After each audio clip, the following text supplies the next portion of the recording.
Hello, I'm Rhiannon Jones and welcome to Showcase, where we bring you the biggest and best news in art, style, culture and entertainment from here in London to Istanbul and across the world. Coming up in this week's show, we meet top Palestinian chef Sami Tamimi to discuss and hopefully taste some of his delicious food and talk about how he's using his creations to help Palestinians in Gaza. Esra Durust chats exclusively to singing sensation Cecilia Krull as she performs for the very first time in Istanbul. I don't care at all. We take an in-focus look at the stunning Basilica Cistern. We've got a treat for all you Taylor Swift fans out there with our top 5. And of course, we'll bring you all the best from the world of entertainment news in our weekly Showbiz Rundown Snapshot. But first, let's head over to Esra in Istanbul for this week's Spotlight as she chats to the Something's Triggered star, Cecilia Krull.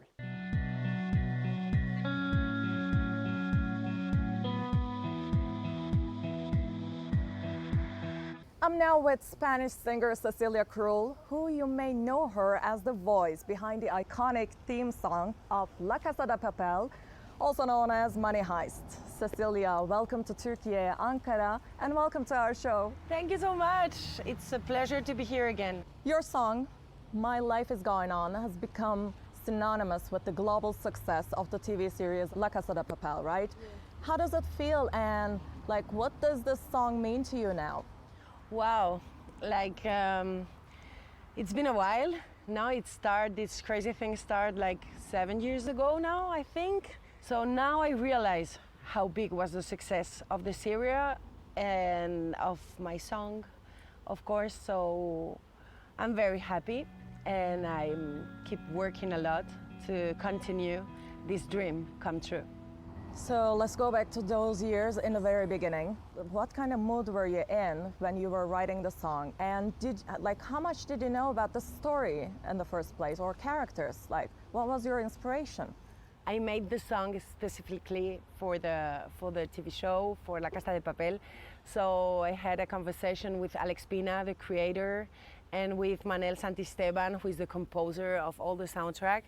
And they told me everything. Not everything, but they told me the characters, the red jumpsuits, the names of the cities, the story of Tokyo. And I was inspired by Tokyo, by the character of Tokyo, who was a woman completely lost.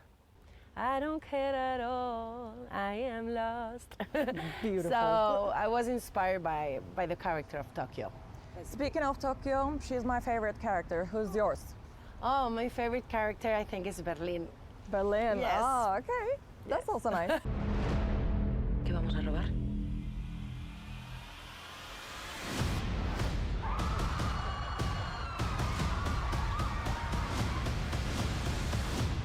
Buenos días. Let's talk about your roots now a little bit, because you're coming from a family of musicians. How amazing is this, right? How was it actually? Advantages, challenges? Tell us about more your family and your beginning of musical career. Okay. Well, I grew up in a house with a piano player man, my father, who is a great musician, a jazz player and composer. And my mom always sang, always, very beautifully. So it inspires me a lot, of course. I have my cousins who are making music too, have a lot of warm music culture at home, so that helps for sure. And I begin very, very early, at the age of 7 years old, for Disney in Spain. You know, when you ask to a kid, what do you want to do in life? I always knew it. I wanted to be a singer. Can you share any specific experience or advice from your family that significantly impacted your career, even still today? Well, I think it's very important to support. I never had bad words from my fathers. I never had a bad comment, you can do it, you will do it, you are amazing, you sing very well. And this positive connection and this positive feeling, I think it's very helpful and very necessary when you are looking for your dreams. So before we wrap up, I'm sure you know what I'll ask for, but is there any chance, can you please sing us a little bit of My Life is Going On? Sure. If I stay with you, if I'm choosing wrong, I don't care at all. If I'm losing now, but I'm winning late, that's all I want. I don't care at all. I am lost. I don't care at all. Ladies and gentlemen, such Thank beautiful and you. strong voice. It's really touching. Thank you so much for Thank your you so time. much. And good luck with your concert Thank you. and with upcoming projects. Thank Thank you. you so much. Teşekkürler. Teşekkürler.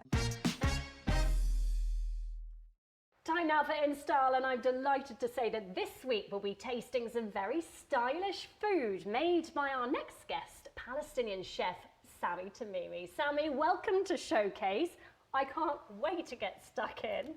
Tell us a little bit about your style of food. My style of food is very loyal to Palestine, so Palestinian, but as always, I just love the tradition, but I like to kind of mix things up and play with the food and just kind of try to do something wonderful with it.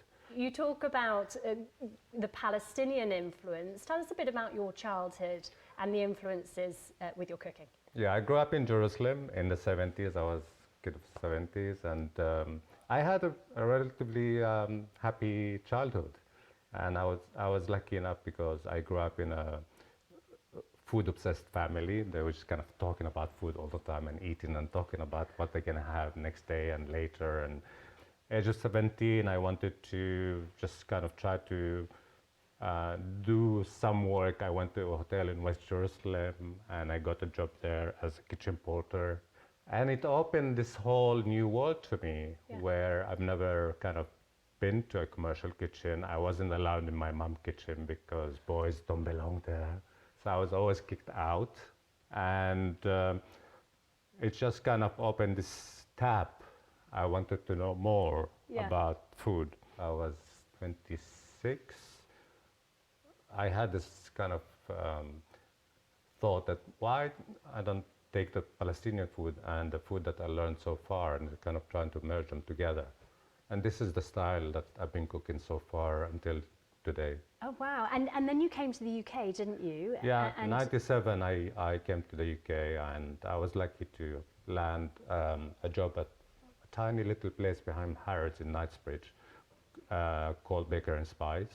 The lady who was the owner, she was also kind of this foodie. She told me, you can do whatever you want as long as it sells. And did it sell? Yeah, very much. Of course. People were queuing outside all the Oh, time. wow. Yeah. And it was at that place, it was there, in fact, that you met Yotam Ottolenghi, wasn't it? Correct. 2 years down the working really hard, we met outside and he was looking for a job and I said, come in. And we started chatting and realized we just grew up in the same place and I speak Hebrew, he speaks Arabic, and we kind of clicked and became friends. And was it a very easy friendship? You mentioned there your differences, your different backgrounds. I was guess it immediately easy? Easy in a way that if we were back home, it will never happen. But because you're in a different place, and London is a wonderful place where you meet people from all kind of different parts of the world, you gap things in a way. We never talked about politics, we never talked about what happened back home. And in a way, nowadays, I wish we did, because we never kind of confronted each other. But, you know. Together with Yotam, you opened, because you are in fact the co-creator of Ottolenghi, an incredibly successful restaurant here in the UK. Tell us a bit about how that came about. I was in charge of all the savory things, all the salads and all the mains, and Yotam was more into bread and pastry, and this is what he learned and what to do.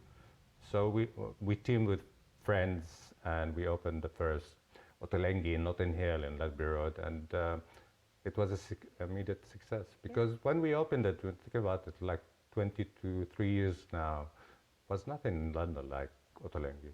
Let's talk about what's going on at the moment in the Middle East, in particular in Gaza. You've used your food to help raise money for Palestinians in need in Gaza at the moment. Tell us a bit more about your charitable work. My food was always a tool to promote the culture and the people. The idea behind, we call it Souk Salam, which is a food market. The idea behind it is to gather as many people from the food industry. Basically, they gave their time and money to help.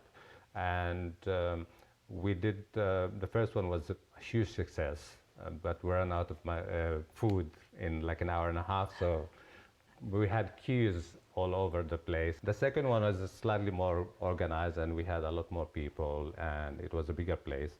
And we sold tickets online. Yeah. It felt really good. It's also because what's happening in Gaza and Palestine, it created this kind of community and warmth, and I don't want to say happy, but kind of it was wonderful to see so many people come in to take part in that. And it must be great that you can use your food to raise money for Palestinians in Gaza. How much did you raise? First time we did 25,000, and second one just under 23,000 pounds. So oh, wow. It's really good. A significant amount. But yeah, I would like to do more. I think I love the feeling of, food brings people together, and also it's for a good cause. And I feel personally, and all the people that are involved in the Souk Salam, that we are contributing to help people in Gaza and Palestine. You've got a fourth recipe book coming out, a fourth cookbook. You've already got award-winning cookbooks behind you. Tell us about your latest, which is about to be released. It's going to be released in the spring. It's Palestinian cookbook again. Modern Palestinian cookbook, because also a vegan vegetarian cookbook, which is really exciting, and wanted to showcase how diverse Palestinian food is, and pretty much we eat what we have around, like you go foraging, or you use pantry ingredients to create sometimes humble, sometimes elaborate dishes, but they're all really, really delicious. And what have we got here? I wanted to talk about these. These are majul dates. They come from Palestine, well sourced from farmers in Palestine. I was stunned 2 years ago. I was doing an event in Amsterdam, and we looked everywhere for Palestinian dates, and you couldn't get them. 99.9 of the majul date in Europe are Israeli. Oh, really? Yeah. So where it used to be a huge income for the Palestinians, and because of the restriction that Israel does to Palestinian, you can't see their dates anywhere. May I try one of these Palestinian dates? Please. They look delicious. Should be quite sweet, gooey, almost caramelly. Delicious. Very sweet, very chewy. Yeah. And what have we got there? This is my take on mamul, which coated them with bitter chocolate, pistachio, and dried raspberries. Please, I'm sure you want one. I have been wanting one of these since the very start of the interview. I'm going to go for the little middle one.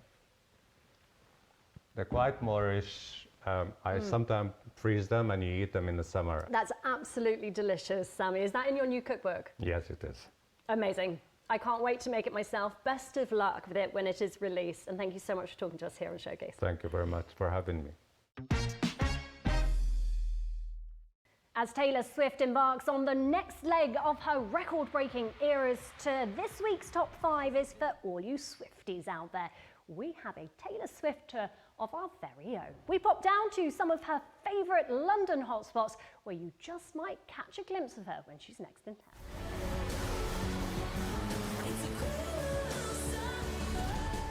At number 5, it's the world-famous Savoy Hotel. No stranger to a celebrity guest. In fact, Marilyn Monroe and the Beatles have stayed here, as have Rihanna and Taylor Swift many a time. In 2017, she could be found in the Royal Suite alongside bestie Ed Sheeran for the video of hit single Endgame.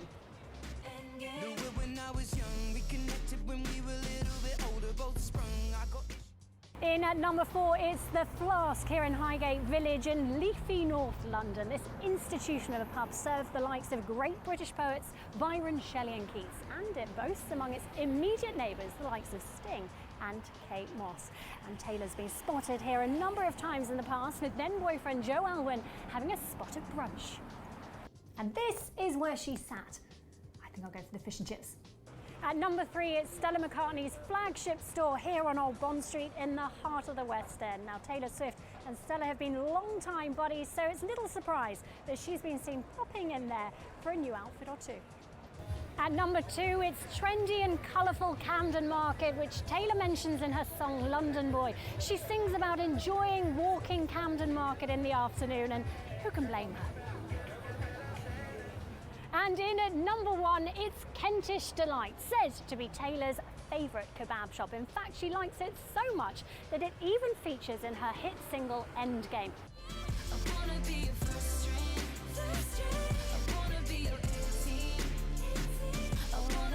Swifties flock here to order what Taylor had, so I've come to see what all the fuss is about. Oh, thank you, Ahmed. So what did Taylor have then? Yes. She ordered chicken donut with the garlic sauce and all salad. And what's this? Oh, Yes, the Taylor's fancy bracelets. bracelet. Did she give them to you? I have lots of butter. Taylor Swiftie. They take it, all of them. Oh only two no, left. these will be worth a Yeah. fortune. So, chicken doner, garlic sauce and salad. Ahmed, thank you very much. You're Let's have a welcome. go. A worthy winner. And we hope that helps all you Taylor Swift spotters out there. Let's head over to Istanbul next for this week's In Focus.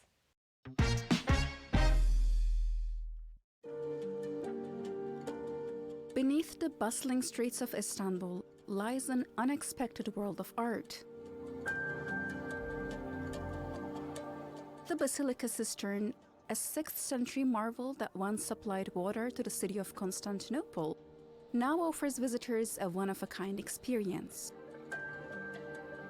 Czech sculptors Vlastimil Beranek and Jaroslav Prošek have transformed this ancient landmark into a captivating gallery. Their exhibition, Gates of the Underground, features suspended glass, wood, and acrylic works. These pieces create a mesmerizing dance of light, shadow, and reflection on the water's surface. The Basilica Cistern is a site that leaves an extraordinary emotional and psychological impact. We are well aware of the immense potential of this space, and this is the second exhibition we have organized following its restoration. Our shows always revolve around humanity confronting, encountering, and descending into an underground structure. Drawing from themes of mythology, the underworld, and our perception of reality, these sculptures offer a fresh lens on the human experience. The artists were also inspired by Plato's allegory of the cave, where individuals mistake shadows on a cave wall for reality. The shimmering crystallized surfaces of the materials along with the water surface create a reflective universe for us. In our culture, the mirror is a significant motif. From the beginning, water here has served as a mirror, an ambiguous gateway to a lost space. The crystal pieces accompany this, adding a second layer, turning the space into an endless reflection. Today, visitors from all around the world come to experience this unique atmosphere. The occasional drip of water reminds them of the cistern's historic purpose that dates back over 1,500 years. I just can't believe that those many years ago that they had this much knowledge to build something like this and make it watertight and find the resources.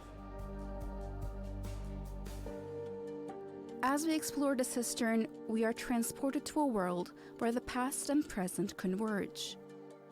The sculptures, as if frozen in time by Medusa's gaze, invite us to contemplate our place in the universe and the enduring power of human creativity. Hatice Meryem Gelgör, TRT World, Istanbul.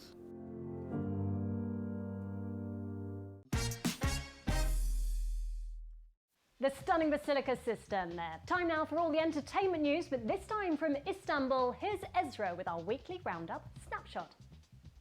Thank you, Rhiannon. Let's start with the 2024 MTV Europe Music Awards. It was a night to remember, with Taylor Swift dominating the Manchester ceremony in the UK. She won Best Artist, Best US Act, Best Live Performance, and Best Video for Fortnite with Post Malone. Currently finishing up her Eras tour on the other side of the Atlantic, Swift thanked fans via a video message for the incredible support. The fans for voting on this. You're the reason any great thing happens to me, and I know it every single day. I'm so thankful for it, and this is just so exciting and so wonderful. I had the best time touring in Europe this summer, so it just is wonderful for you to do this. Thanks. The night kicked off with Benson Boone soaring above the stage on a golden grand piano, performing his viral hit, Beautiful Things, and he also claimed his first EMA for Best New Act. Thank you guys for changing my life. I promise you I will be giving it all back to you. Thank you so much. Thank you. Thank you. South African star Tyla was another big winner, picking up 3 awards including Best Afrobeats and Best African Act. Other big winners included Sabrina Carpenter for Best Song, Ariana Grande for Best Pop Act, and Eminem for Best Hip Hop Act. The 12-time Grammy Award nominee hip-hop legend Busta Rhymes received the EMA's Global Icon Award. And now on to some big news that's shaking up the art world. Ada, the humanoid robot artist, has just made history by becoming the first robot to have a piece sold at auction.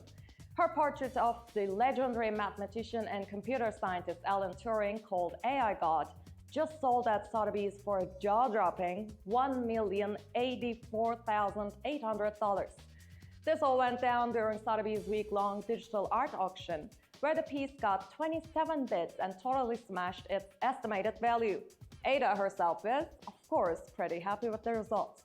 I'm really pleased to have my artwork included in the auction at Sotheby's, especially since it's a portrait of Alan Turing. This piece holds special significance, as it was also displayed at the United Nations. This groundbreaking sale at Sotheby's is marking a whole new chapter in the global art market. But here's the big question. Is this really art? And is Ada truly an artist, or is she just a machine creating through human guidance?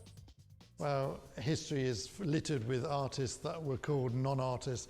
Everything from Matisse to Picasso, they all said that it wasn't art because it didn't fit into their conception of what art should be.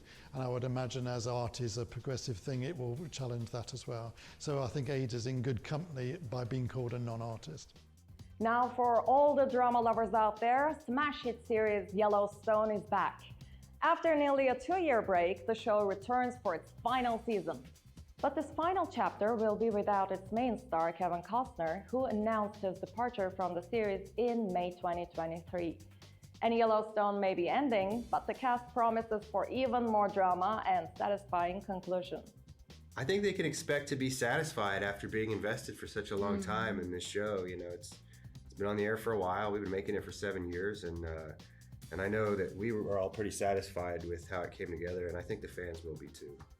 Cast members also attributed the show's success to its reliability, to current times, and the themes it addresses, such as power, loyalty, and legacy. And I think in the complicated days that we're living on now, you know, that's something people really long for, when life was simpler and there was, you know, integrity in a man's word, or, you know, contracts to be made with a handshake kind of thing, you know. And your connection with land more than anything. I think that's the big appreciation that people have come to know. And there's something in there for everybody. And I think it, you know, at its core, it's a family drama, which we can all relate to. Well, that's all from me now, Rhiannon. Back to you. Esther, thank you. Teşekkürler. Well, that's it from all of us here at Showcase. A big thank you to Cecilia Krull, Sami Tamimi, and the rest of this week's guests. Coming up on next week's show, we'll be joined by more fantastic guests, and of course we'll be bringing you a roundup of all the latest entertainment news with our weekly Snapshot Roundup. We'll see you then.